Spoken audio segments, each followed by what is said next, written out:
പ്രണാമം. നമുക്ക് ശ്രീ വാൽമീകി രാമായണത്തിലേക്ക് തന്നെ മടങ്ങാം. കബന്ധൻ്റെ അഭ്യർത്ഥന കേട്ട നരേന്ദ്രനന്ദനന്മാർ പർവ്വത ഗുഹാതുല്യമായൊരു ചിത നിർമ്മിച്ചു. വെട്ടിമുറിച്ചിട്ടതും ഓരോ യോജന നീളമുള്ളതുമായ ബാഹുക്കളടക്കം കബന്ധ ശരീരത്തെ ചിതയിൽ കയറ്റി ഉണങ്ങിയ മരക്കൊമ്പുകൾ കൊണ്ട് മൂടി. ലക്ഷ്മണൻ തീ കൊളുത്തി. മാമലയ്ക്കൊത്ത രാക്ഷസ ശരീരത്തെ മൂടിയ വിറക് ആളി കത്തിച്ചു. ദിക്കുകളെ പ്രശോഭിപ്പിച്ചു. ചാപബാണധാരികളായി സമീപത്തു നിൽക്കുന്ന ദശരഥനന്ദനന്മാർ വിസ്മിതരായി. ലക്ഷ്മണൻ അഗ്രജനോട്, പ്രഭോ, ജ്യേഷ്ഠത്തെ അന്വേഷിച്ചിറങ്ങിയ നമുക്ക് ഒന്നാമതായി ജടായുവിനെ ദഹിപ്പിക്കേണ്ടി വന്നു. ഇതാ രണ്ടാമതായി ഈ രാക്ഷസവരനെയും. ഇനി മൂന്നാമത് ആരെ വേണമെന്നാകും പറയുക. കബന്ധ ചിതാഗ്നി അല്പസമയത്തിനുള്ളിൽ ആകാശം വരെ ഉയർന്നു. അഗ്നിഭഗവാൻ അത്യാശ്ചര്യകരമായ വിധത്തിൽ അതിഘോരമായ അസുരജടത്തെ തൂവെണ്ണയെപ്പോലെ ഉരുക്കി. പെട്ടെന്ന് ആ ചിതാമധ്യത്തിൽ പുകയില്ലാത്ത അഗ്നിയെപ്പോലെ ദിവ്യവസ്ത്രമാല്യാദികൾ ധരിച്ച ഒരു ദിവ്യരൂപം ഉയർന്നു.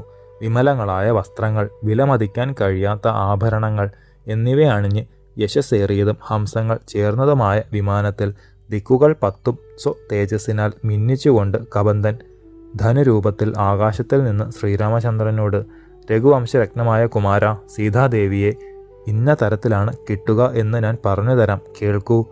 6 യുക്തികളാണ് ഈ ലോകത്തിൽ ആലോചിക്കുവാനുള്ളത്.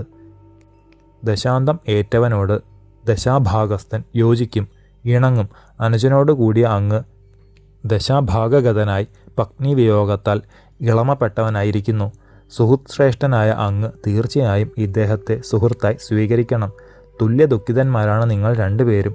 അദ്ദേഹത്തോട് സഖ്യം ചെയ്യാതെ സീതാപ്രാപ്തിക്കുള്ള മാർഗം ഞാൻ കാണുന്നില്ല. രഘുകുല നായക, ഞാൻ പറയുന്നത് ശ്രദ്ധിച്ചു കേൾക്കണേ. സുഗ്രീവൻ എന്നു പേരായ ഒരു വാനര ശ്രേഷ്ഠനുണ്ട്. സൂര്യപുത്രനാണ്.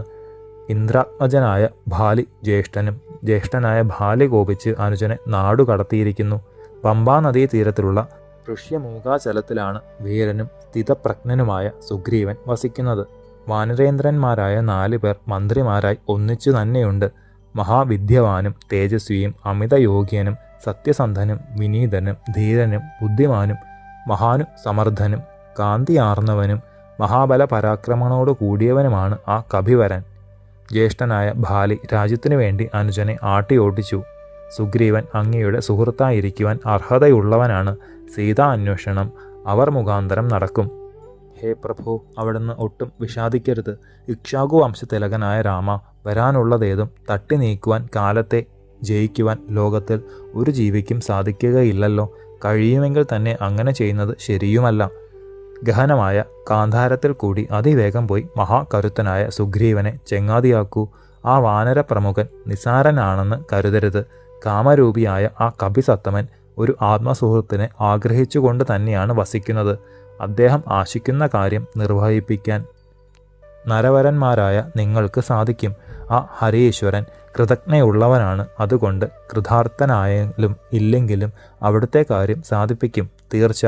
ശക്തനും ജ്യേഷ്ഠനുമായ ഭാലി ശത്രുവായതിനാൽ സർവദാ ഭയപ്പെട്ടുകൊണ്ടാണ് സൂര്യതനയനായ സുഗ്രീവൻ പമ്പാതീരത്തിൽ സഞ്ചരിക്കുക പതിവ്. പ്രഭോ, സാധാരണക്കാരനായൊരു മനുഷ്യനെ പോലെ അന്യോന്യം ദ്രോഹകർമ്മങ്ങൾ ആലോചിക്കാതിരിപ്പാൻ വേണ്ടി നിങ്ങൾ അഗ്നിസാക്ഷിയായി ആയുധങ്ങൾ മുന്നിൽ വെച്ച് സത്യപൂർവം സഖ്യം ചെയ്യണം. ഋഷ്യമൂകാചലത്തിൽ ചുറ്റിക്കറങ്ങുന്ന ആ കപീശ്വരനെ അങ്ങ് സുഹൃത്വരനായി വിശ്വസിച്ചോളൂ. രാക്ഷസന്മാരുടെ നാടുകളടക്കം എല്ലാ സ്ഥലങ്ങളും സ്വന്തം മിടുക്കിനാൽ അറിഞ്ഞവനാണ് ആ വാനരാധിപൻ. സഹസ്രകിരണനായ സൂര്യൻ വെളിച്ചമേകുന്ന സ്ഥലങ്ങളെല്ലാം സുഗ്രീവന് അറിയാം. നദികൾ, വൻമലകൾ, ഗുഹകൾ, ദുർഗമങ്ങളായ വനങ്ങൾ എന്നിവിടങ്ങൾ എല്ലാം വാനര സൈന്യങ്ങളോടൊന്നിച്ച് അന്വേഷിച്ച് അങ്ങയുടെ ധർമ്മപത്നിയെ സുഗ്രീവൻ കണ്ടുപിടിക്കും. കരുത്തരും ഭീമാകാരന്മാരും കാമരൂപികളുമായ വാനരന്മാരെ അയക്കും. പ്രഭോ, അവിടുത്തെ വേർപാടുകൊണ്ട് മാലാണ്ടു വാഴുന്ന സീതാദേവിയെ രാവണരാജ്യധാനിയിൽ ചെന്ന് അവർ കാണും. സുമേരുഗിരിയുടെ ശൃംഗാഗ്രത്തിലോ രസാതലത്തിലോ വസിക്കുകയാണെങ്കിൽ കൂടി അനിന്ധ്യയായ ജാനകീദേവിയെ രാക്ഷസവര്യന്മാരെ മുഴുവൻ നിഗ്രഹിച്ച് സുഗ്രീവൻ കൊണ്ടുവരും. അർത്ഥജ്ഞനായ കബന്ധൻ സീതാലബ്ധിക്കുള്ള വഴി പറഞ്ഞുകൊടുത്തതിനു ശേഷം അർത്ഥപൂർണങ്ങളായ വാക്കുകൾ തന്നെ വീണ്ടും തുടർന്നു. രാമചന്ദ്ര, ഇതാ നോക്കൂ. പടിഞ്ഞാറ് ഭാഗത്ത് മാമരങ്ങൾ പുഷ്പിച്ച് മനോമോഹനമായ രൂപത്തിൽ നിൽക്കുന്നത് ഈ മാർഗമാണ് നല്ലത്. ആ പൂമര വനത്തോപ്പിനപ്പുറം വടക്കേ കുരുരാജ്യതുല്യം നന്ദനവനം പോലെയുള്ള പ്രദേശം കാണാം. എന്നുമെന്നും കായ്കളുള്ള വൃക്ഷങ്ങളും തേൻ തൂകുന്ന തരുക്കളും ഒത്ത അവിടം ചൈത്രരഥം പോലെ എല്ലാ ഋതുക്കളും ഒത്തിണങ്ങി കാണും. കാർമേഘം പോലെ പടർന്നു പന്തലിച്ച മാമരങ്ങളിൽ കൂറ്റൻ കൊമ്പുകളിൽ നിറഞ്ഞു നിൽക്കുന്ന കായ്കളും പഴങ്ങളും അതിൽ കയറിയോ താഴ്ത്തിയോ ലക്ഷ്മണൻ സുധാര സമിയെന്ന ഫലങ്ങൾ പറിച്ച് അങ്ങേക്ക് തരും. കുമാര, ഇങ്ങനെ ആ പർവ്വതത്തിൽ നിന്ന് അടുത്ത പർവ്വതത്തിലേക്ക്, ആ വനത്തിൽ നിന്ന് മറ്റൊരു വനത്തിലേക്ക് പോകണം. വീരവീരന്മാരായ നിങ്ങൾ ക്രമത്തിൽ പമ്പ എന്ന പൊയ്കയുടെ സമീപത്തെത്തും. അതുല്യ ശ്രേഷ്ഠമായ പൊയ്കയാണത്. ഇടിഞ്ഞോ പുളിഞ്ഞോ ചരലോ ചണ്ടിയോ ഇല്ലാതെ ഒന്നാന്തരം കടവുകളാണുള്ളത് ആ പൊയ്കയ്ക്ക്. വെൺമണൽ തീരം, താമരകൾ, കരിങ്കു വലയങ്ങൾ തുടങ്ങിയ കുസുമങ്ങൾ, അരയന്നങ്ങൾ, കുളക്കോഴികൾ, ചക്രവാകങ്ങൾ, കുരരികൾ എന്നീ പക്ഷികളുടെ മധുര ശബ്ദങ്ങൾ ഇങ്ങനെ മനോമോഹനമായതാണ് പമ്പാസരസ്. ശേഷം ചരിതം നമുക്ക് അടുത്ത ഭാഗത്തിലൂടെ കാണാം. ഗുരുപാദങ്ങളിൽ സാഷ്ടാംഗ പ്രണാമത്തോടെ നമസ്കാരം.